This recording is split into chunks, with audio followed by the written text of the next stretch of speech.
Let's welcome back our holdovers from the first half hour, the Admiral Bill Stubblefield. Good morning, Rob. And, of course, Mr. Gilstrand. Good morning. The longest tenured member of our crew, former tax commissioner of the great state of West Virginia, Michael Carl. Good morning, everybody. From Burke, Schultz, Harmon, and Jenkinson, Larry Schultz. Good morning. And via telephone, Joseph Joey Toots Ferretti. Good morning, folks. Joe, great to have you. Great to be here. What state do we find you in this morning? I am home in Georgia. All right, very good. I never know with Joe because, he's everywhere all at once. I understood that he was in a state of deep concern about the possibility that Aaron Rodgers is going to be quarterbacking his team next year. Oh, God, yes. So deep concern. So yesterday, the Pirates blow a great start from Paul Skeens with the bullpen. They give up a 4-1 lead and they lose 5-4. The Penguins lose to Buffalo 7-3. And some guy posts, the only thing that can make this the worst day in the history of Pittsburgh sports is Aaron Rodgers signing with the Steelers. There's been a lot of great AI interviews of Mr. Rodgers talking about he can't wait to go 10-7 with the Steelers. And losing the first round. Yeah, by a significant margin. I'd rather have Fred Rogers quarterbacking the Steelers. and by that you mean the exhumed version, I presume. Yes, indeed. Yeah. All right. As far as Rodgers goes, he's the quarterback. He's the quarterback. I don't care. People make a lot of I don't like this guy. I don't like that guy. You've never met him. I've never met him. I'm never going to meet Aaron Rodgers. I don't. And on top of that, you don't root for the guy. You root for the uniform, right? That's what people do. They root for the uniform. You could have the most horrible person on the face of the earth that they put on your uniform and they win. You like them. That's the way sports goes, right? I mean, in Baltimore, Ray Lewis is a saint. He can't go anywhere without getting a standing ovation. People forget about that little run-in with the law. In Pittsburgh, Ben Roethlisberger, don't say anything bad about him. Right? Ben had some legal issues himself, didn't he? Doesn't matter. He wears the shirt. If he wears the shirt and does well, you love him. It'll be the same with Aaron Rodgers. There's the fan base is lined up. Don't sign Aaron Rodgers. I guarantee you, if they sign him, he starts 4-0 and throws 12 touchdown passes. We love Aaron Rodgers. That's the way sports works, right? What would be Huggins? What was Huggins passed at West Virginia, right? What did people say? Well, maybe we can bring Huggins back. He did win, right? Rich Rodriguez, he left. Oh, I hate Rich Rodriguez. He's back now. Hey, look, maybe he goes 5-0. Oh, we should have brought him back earlier. That's sports. That's okay. It's supposed to be a diversion. All right, our leadoff hitters is Joseph Joey Toots Ferretti. Go right ahead, Joe, with issue number 1. Well, Rob, as my topic this morning, I wanted to talk about this, what apparently is shaping up to be a war against judges, lawyers, and law itself by the Trump administration, as he is fond of picking fights with Canada, Mexico, apparently all of Europe, the media, Democrats, federal workers, universities. He is now turning his attention to the law. Since we have a couple lawyers on the panel with me this morning, I thought it'd be a good topic to discuss. And it started with this law firm of Paul Weiss, and it's a long name, but it's shortened to Paul Weiss. So White Shoe Law Firm in D.C., they employ 1,200 lawyers with offices across the globe. They probably have that many and more employees working for those lawyers. So it's a huge firm. Well, the president saw fit to offer his executive order against this law firm, suspending its security clearances, restricting its access to federal buildings, canceling federal contracts that it has with federal contractors, and instructing administrative agencies not to do business with the firm. You may ask, why was this firm singled out? Well, number one, it touts its DEI policies on its website, and it's known in D.C. and in legal circles as one of the more diverse law firms in the country, and employs plenty of women, and many of them in high-level partnership positions. It also has many other people employed, African Americans and others, in the firm, and it's known for doing that, has a reputation for doing that, and it's a law firm that's over 150 years old. It also employed an attorney named Mark Pomerantz, who was hired out of the firm by Cyrus Vance to work in the Southern District of New York and to specifically get involved with the charges against Donald Trump for tax evasion and for campaign finance violations. That Pomerantz worked on that case for about a year. Cyrus Vance was told not to pursue it anymore. The case died in the federal district, the Southern District of New York, and Pomerantz returned to Paul Weiss to work on an of-counsel basis. Those were the two reasons that President Trump decided that the executive order was necessary against the firm Paul Weiss. Now, Paul Weiss settled the claim, came groveling to the White House, and agreed to do $40 million in pro bono work to escape the wrath of Donald Trump. But he's not stopping there.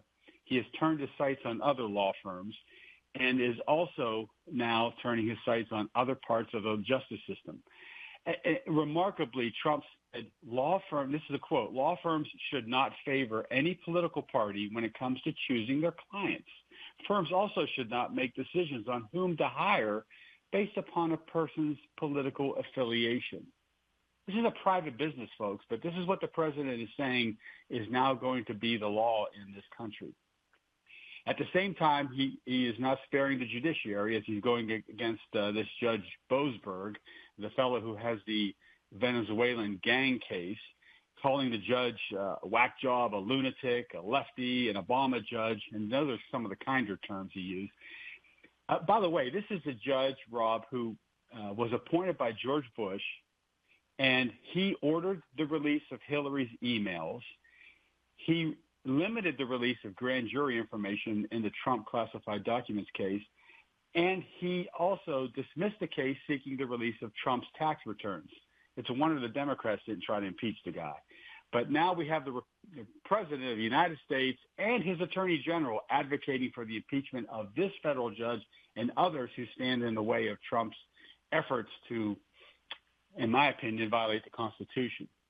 So as I try to sum up here, the case against another law firm, Perkins Coie, that firm is guilty of having some people having worked in the Clinton campaign in 2016. They now face an executive order, as does the firm WilmerHale, who had the temerity to employ Robert Mueller. So where does this stop? Well, Judge Beryl Howe, who granted a restraining order against the executive order that Trump has issued against Perkins Coie, said that it was an affront to the First Amendment and the rights to counsel, and she added, quote, "It sends little chills down my spine." So apparently we have a president bent on revenge as he campaigned, dictating the hiring policies of private businesses, attacking federal judges, and stoking talk of impeachment. So my question this morning to the panel is anybody else getting chills down their spines? All right. Mr. Schultz. Sure, I am. In part, though, I want to make this very clear. The chills down my spine with regard to the Paul Weiss firm are not caused by Donald Trump directly. They're caused by Paul Weiss being cowards. We have a constitutional system. Rather than fight, they cut a deal to take on $40 million worth of legal work to pump up issues that Trump cares about. To me, that is just utterly shameful, and I hope that they get destroyed as a result, frankly, because we don't need that in our legal profession.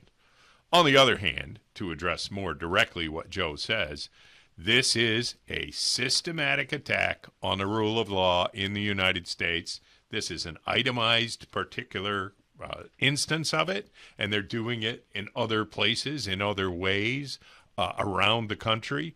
But make no mistake, our courts, our federal courts and our state courts, are the protection we have against autocrats.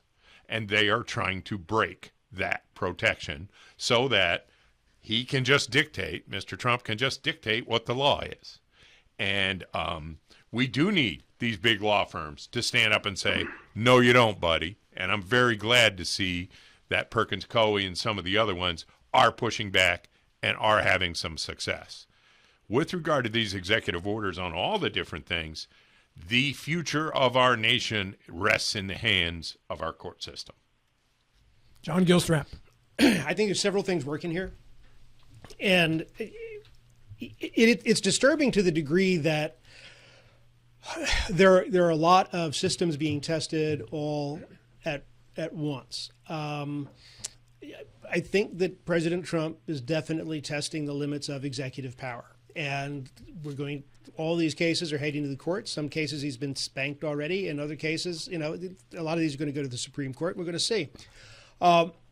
Certainly that's the case with this Venezuelan gang thing. To me, seeing Venezuelan gang members going someplace else, no harm, no foul. I get there's a rule of law thing that's going on, and that'll work itself out. There's also the matter of the president gets to set foreign policy. So that's less concerning to me. Punishing a law firm because of its DEI choices, they're the ones that rolled over. So you push somebody and then they cry uncle. Okay, who's the bad guy there? Who's the real loser? The one that I really I'm on the fence about. I understand what's going on, and that's the one that involves Robert Mueller, and I don't know these law firm names, but we saw during the Biden years, and my thoughts on this are well known, and we're going to have disagreements on the table whether this is what actually happened. But there was an unprecedented political persecution against Donald Trump by the Biden Justice Department. And what happens is you have these political apparatchiks like Mueller and some of the others who participate in this persecution, and then they take cover in the private sector, in some cases after you get a presidential pardon on the way out the door. And I think what we're seeing now is an effort from the president to punish those who provide cover for the folks who the punishment for the people who provided cover. That old Emerson quote, you come at the king, you must kill him. Is that wrong? Probably. Is it understandable? Yeah. But it's fruit from a poisonous tree. What happened, the persecution of Donald Trump, the lawfare against Donald Trump, the trumped up charges against Donald Trump was unconscionable and inexcusable. It's a scar on American history, and this is the fallout from it. So I think the Supreme Court's going to be really, really busy in the next few years. Admiral. I could spend 30 minutes, I think, kind of rebutting some of the points that John made. But John anticipated this. John knew this was going to. First, let me go to the trumped-up charges against Donald Trump. That is strictly in the eyes of the beholder. Sure. Many folks felt that those were very legitimate charges. If you're on, we've gotten away, I think, from what's right or what's wrong. We're now in the arena, are you infringing on my political party or my political beliefs? We're rooting for the shirt. We're rooting for the shirt, and I think that's very unfortunate. The other thing that I think finally that's very unfortunate is we're defaulting to the Supreme Court. Whatever happens in a lower court of appeal, it's going to be eventually go to the Supreme Court. We're putting a lot of eggs in the Supreme Court basket, and right now the Supreme Court has not really been consistent in the rulings. One time a partisan group would say they're ruling in my favor, the next time you say they're ruling in the other guy's favor. But the Supreme Court has a lot of things going on just now. I think there's some basic problems of collateral damage. So much is coming out of the Donald Trump fire hydrant just now. It's hard to get your arms around it. I used to take some pride of trying to track what was going on in Washington. I've given up. There's just so much going on. It's hard to track unless you're a Joe Ferretti that has the finger on the pulse and can interpret a lot quicker and better than I can. But the gang's been carried to the San Salvador prison, the Venezuela gangs. John, I agree with you that if they're Venezuela gang members, I have no sympathy at all. Send them down there. But there were several folks that were not Venezuelan gang members that had no criminal records whatsoever in the U.S. Now, that violates our code of justice for all until proven guilty. So there's, you can say, well, it's just a few. Well, those few are the kernel of something that could be much larger and much better. There's so many things going on now. There's going to be not a history book written about this, but a whole library full of what's going on right now in time. It's going to be probably much easier to interpret 25, 30 years down the road than what it is now, because totally I'm overwhelmed. Mike Carl. Well, I agree with virtually everything that your Ghostrap said about this. And it's just, but part of what bothers me is that Trump is. I mean, I'm glad he's back in a position to respond and challenge the bad treatment he got, but he's also wasting time with some things that preclude him from focusing and really advancing what really matters.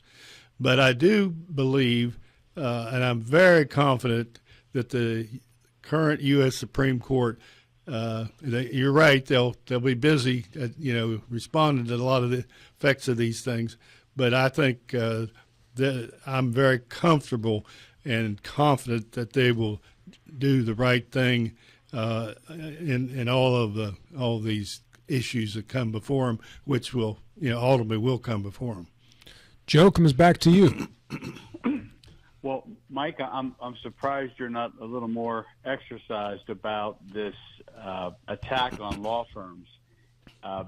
Your law firm has a reputation of being very involved politically, as does my law firm, as does Larry's law firm. I recall running around the halls of the state legislature and seeing Bowles Rights attorneys and seeing Larry Schultz and Mike Burke down there meeting with legislators and advocating for changes in the law that benefited our clientele. Now, it's clear to me that Paul Weiss and specifically Perkins Coie, they've been singled out because they've been known to be, quote unquote, Democrat Party law firms. They have employed people from the Democratic Party. They have supported Democrat interests. They are politically active. And it's part of this executive order flurry that is coming out of the White House is to clap back at those law firms for their political interests. As Donald Trump said, a law firm should not be able to hire based upon a person's political affiliation. I recall Bowles Rights hiring Bob Kiss, who was one of the more political guys in the state of West Virginia. And this is a president now saying that, that needs to be reviewed. That needs to be evaluated in terms of whether or not that's in the general interest of the country or not. So this is regulating private business. And we have crossed the Rubicon here if we're going to allow an administration to start stepping into the affairs of private businesses and the clients they choose to work for. This is so antithetical to what this country stands for. I can't imagine that we are here at this place in time having to deal with something like this. But yet these law firms are faced with financial ruin. They can't enter federal buildings. They can't work with federal contractors because of what the president believes is important to him and the country, in some warped sense of national interest. So I'm surprised that you're not more upset about this, because I think this is clearly an affront to private business. And where does it stop? Because you can sense what path we're going to be on here. There's going to be other businesses who, under the guise of some effort to do away with DEI, they're going to be under the same boot that Trump is putting on these law firms. And I think we're in a dangerous state here where we're having the law be administered in this way.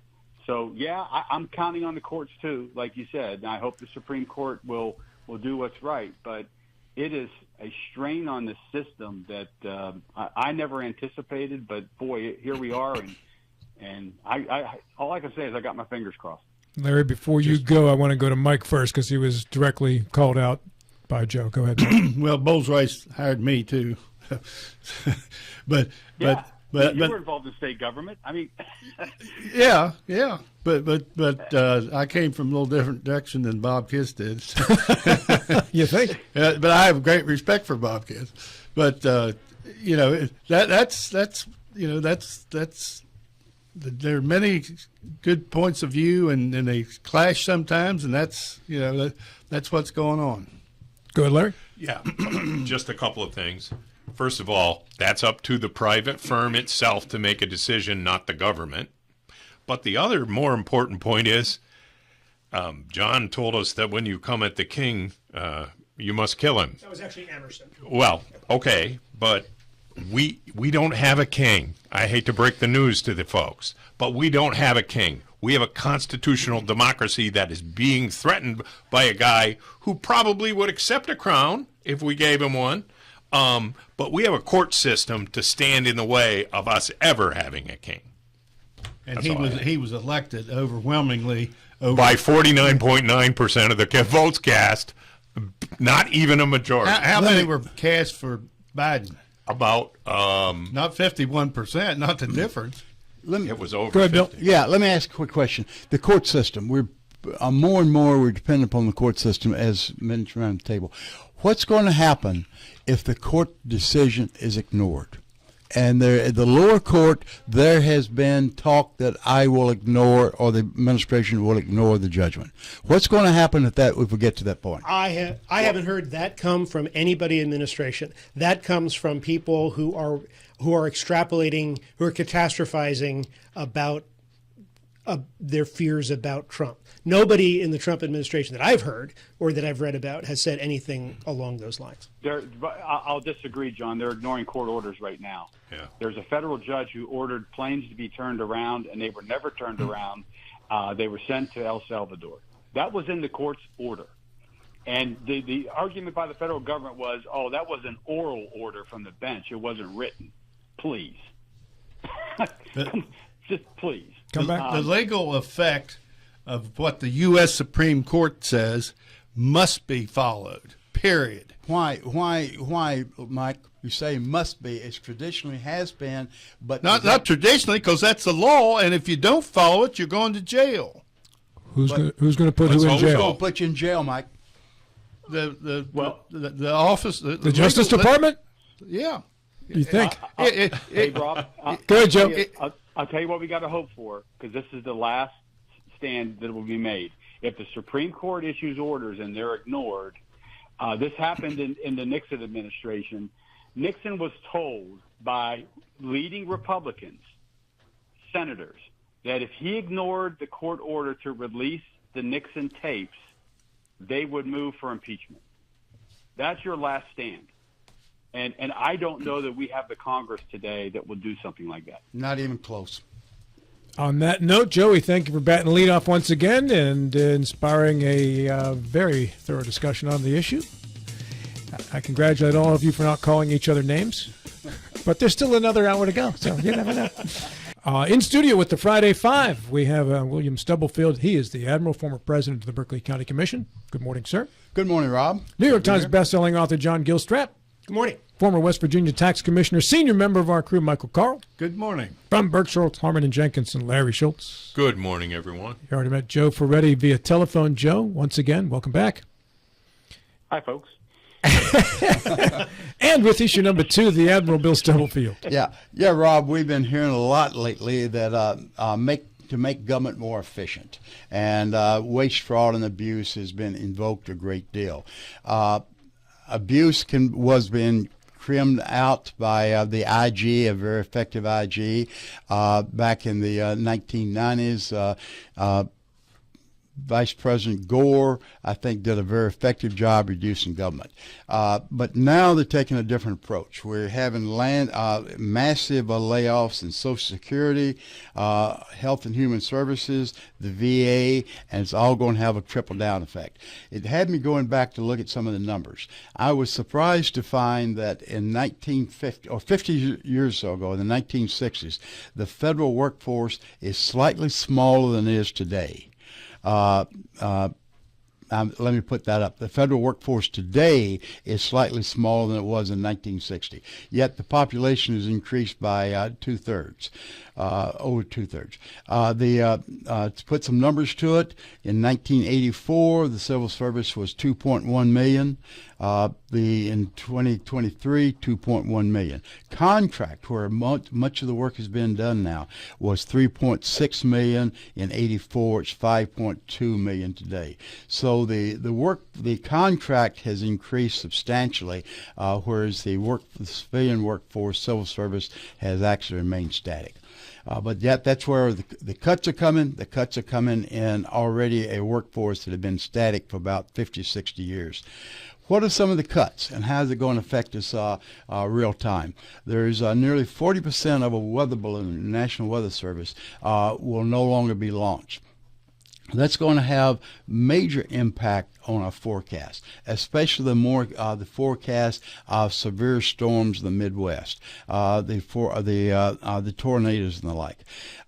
The funding for basic science has been reduced or hit by the amount of indirect funds that have been given by NIH and National Science Foundation and others.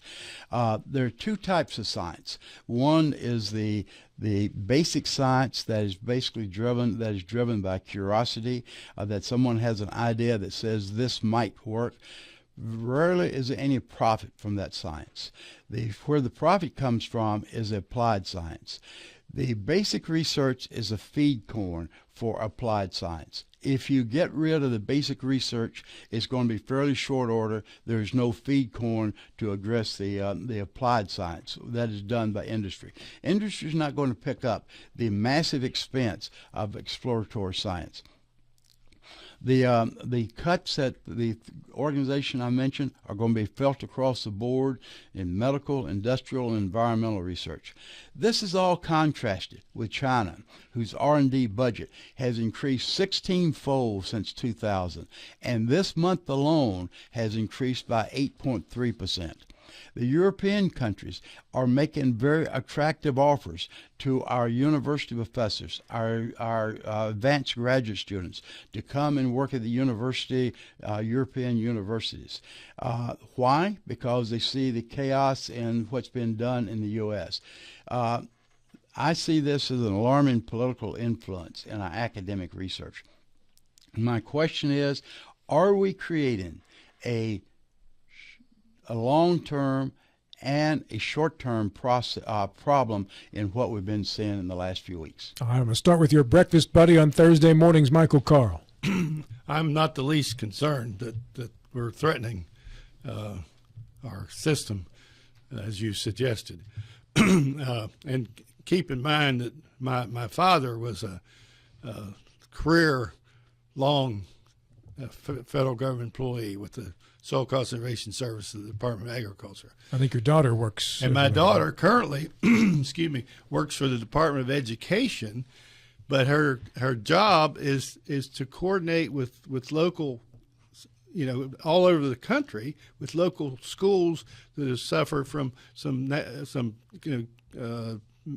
weather issues and disruptions because of things like that. So her function, I think, is very will survive, and I think I hope her job will survive. But she's works out of her home in New Orleans, and there's a lot of natural disasters there, so it makes sense. But it would really disrupt her life if the efficiencies that they're trying to introduce and curtail some of the U.S. Department of Education's functionality go the wrong way. So You're making my point, Mike. Those 20,000 people was disrupted.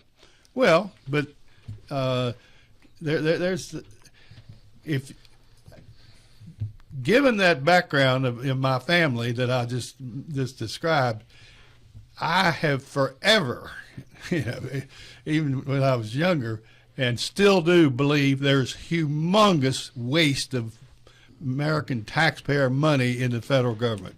Larry Schultz. Yeah, we heard in Bill's question, and we hear it every day, this oft-repeated phrase, waste, fraud, and abuse. I don't think there's any organization, private or public, in the United States of America that does not have waste. It's kind of an American thing, right? Now, I knew some Amish guys back in the day. They didn't waste very much, okay? But by and large, GM, Ford, I'll bet they waste some stuff. Fraud is a different thing, and they put that one in the middle of this key phrase. That's a crime. And we have this fabulous attorney general now and all this legal stuff. So when are they going to start charging people with fraud? Howard Lutman was talking the other day, the billionaire, about cutting off the phone service to Social Security recipients and how his mother-in-law, if she didn't get her check, wouldn't be upset. Well, you know why? Her son-in-law, him, is a billionaire. That's not quite the same as a lot of other people on Social Security. So he was talking about how, well, the person who calls up and complains is the fraudster. Not always. Sometimes the person who calls up complains is the little old lady who's going to starve to death if that money doesn't hit her account, or is not going to be able to make her rent and is going to get evicted. They haven't proved any fraud. They talk about it every single day, and they need to shut up about it until they got some proof. Mr. Gilstrap. Waste, fraud, and abuse is syntactically pleasing, and it's exactly the same phrase that was used when Clinton was reducing the government, exact same phrase that Obama used when he was reducing the government. He handed over to his friend Joe. It's the same waste, fraud, and abuse. It just is syntactically pleasing, and that's why they use it. We're dealing with the one given. We're bleeding to death financially as a nation. We cannot sustain the spending patterns as they are. That's the given. Now, the approach on how we go about fixing the problem, do we do it the bureaucratic way, which seems to be devoid of imagination? Bureaucracy is leaden with this is the way it's always been done. It's burdened with a static analysis. If we lose this, then we're going to lose X percentage of whatever we can do. As opposed to a dynamic analysis with now we need to accomplish this much with what we've got left. The mission doesn't change just because you've got less resources to do it. That's what imagination is all about. That's what innovation is all about. I remember back in 1987, I was one of the last people standing. I was working for chemical waste management. My boss was Dave McEwen. And I went to Chicago, our general manager of a division out in Manassas, Virginia, and I was whining to him because he had gutted everything that was left. And I said, then, David, how can all of these problems I had? And he said, okay, John, those are the problems from yesterday. If they exist tomorrow, that's on you. And if you can't fix them, we probably have the wrong guy. And okay, so that was the challenge. And it was my job to fix them. I'm happy to say that I did. It's so easy to see what you've lost and whine, as opposed to see what's left and say, well, we got a lot of work to do. And all I'm hearing from this drumbeat of anti-Trumpers and anti-Dozers is, oh my God, look, all of these people are being fired. All of these resources are being lost. All of this money is being cut. Yeah, it is. Now, be quiet and get the job done. The job still has to be done.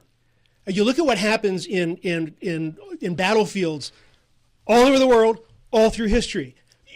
You lose a lot of your people, you still got to win the battle. You still got to get it done. And that is quite honestly what America has been famous for its entire history. I don't know why all of a sudden we're not capable of doing that anymore. Folks, we're bleeding to death financially. we have to stop the bleeding, and we still have to get the job done. Joe Ferretti.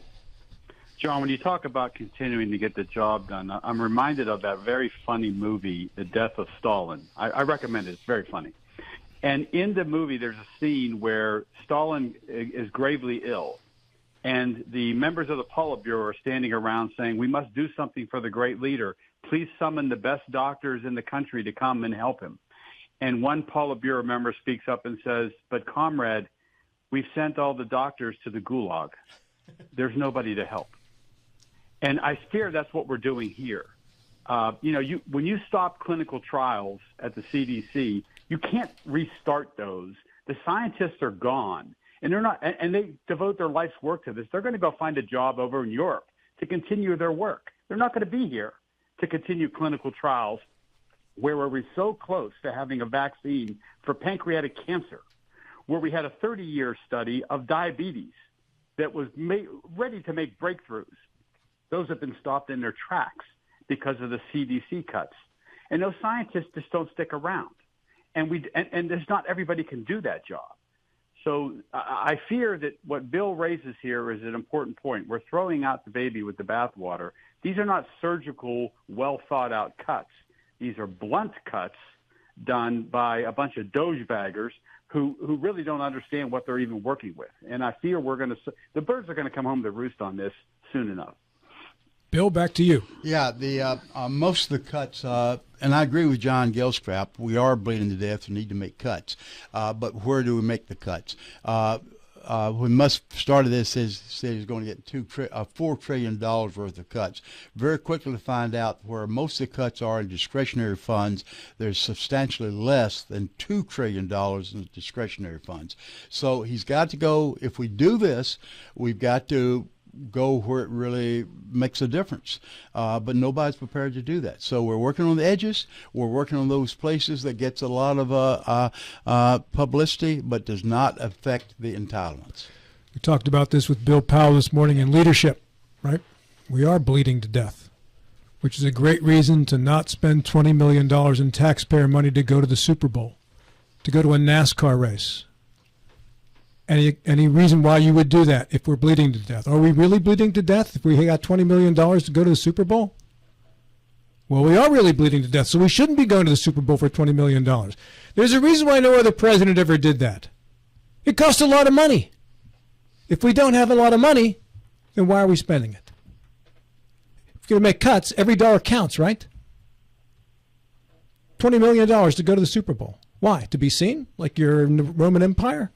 In the Colosseum, lording over the Christians and the lions? If we're going to save money, everybody should be saving money. Not just the underlings. Everybody. All right, Gilstrap, you're up with issue number 3. All right. I'm going to the Middle East. On Monday, we had a segment here. It was an hour-long segment with there were 4 panelists that were going to be on a panel. I believe it's next week, somewhere in Shepherdstown. And the title of the panel they're going to be producing is called, I believe, I might get the exact wording wrong, it's called Finding a Pathway for Peace in the Middle East. And each of the 4 speakers started with, they have time to introduce themselves. They had, 4, 5, 6 minutes to introduce themselves, an individual take on the strategy of how to find peace in the Middle East. And each of them spent the entirety of their time painting. It was all about Israel and Palestine and Gaza, the issue in the Gaza Strip.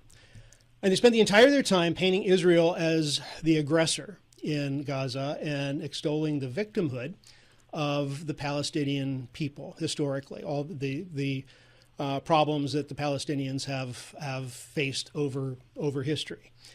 The primary focus of their presentation, and really Israel didn't get a nod from anybody, but the primary focus of what they were saying was that the American media won't give Palestinian story the airtime that it needs. It seems that the American media is all pro-Israel, and I brought up the point that when you've got 2 groups that are focused on the mutual destruction of each other, how is there any kind of a pathway to peace?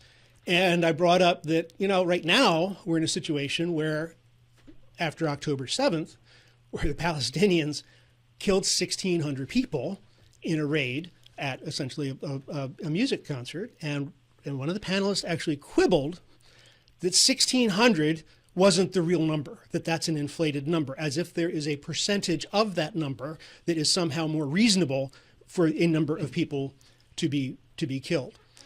So my reaction, this has been bugging me ever since, and that, my reaction to the political realities of the situation with the Palestinians, who were responsible for the Israeli Olympics, or the Munich Olympics in 1972, the Achille Lauro incident where Leanne Klinghoffer was killed, the Entebbe hijackings, at least 25 other hijackings that I was able to trace down, countless acts of terrorism. And now that they're losing the war in Gaza, they want to paint themselves as the victims. And in painting themselves as the victims, they're gaining some traction here. And we're seeing the anti-Semitism on college campuses, and we're seeing the Palestinian activism on campuses. And now the pathway to peace, it seems, as purported by this group, is for Israel to stop killing the Palestinians in Gaza, so that Palestine can continue, or Hamas can continue to extol the need to eliminate Israel. My question to the panel is a negotiated peace among parties who pledge the destruction of the other party, is a negotiated peace even possible? Good question. 1 minute each on this one. Joe, let's go to you on the phone first. I don't think so. It's an intractable problem, and there are factions amongst the Palestinians. Some support Hamas as a governing entity. Others do not in Palestine support Hamas.